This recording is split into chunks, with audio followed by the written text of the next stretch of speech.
Hey guys, welcome back to my YouTube channel. I hope you guys are having an amazing day and I am back with a new video about the Honor 9X. But before we start the video guys, please make sure to subscribe the channel as we are very close to 1000 subscribers, and do follow me on Instagram. I'll have the link in description below.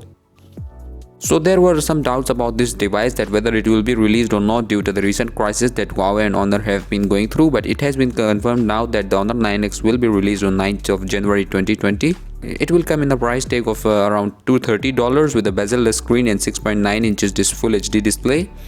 Talking about the performance, the device will have high silicon Kirin 810 octa-core processor along with 4GB RAM and 64GB internal storage, and will run on Android 9 Pie operating system. Moreover, the device will have 48 and 2 megapixel dual camera setup at the rear along with the flashlight, and 16 megapixel pop-up selfie camera at the front. On the right side of the device, we will have the power button, which is also the fingerprint scanner, and the volume keys. Okay guys, that's it for this video, and if you guys like the video, then please make sure to subscribe the channel and smash that like button. I'll keep a like aim of 20 likes on this video, so help me achieve the target too, and I'll see you guys in the next video. Peace out.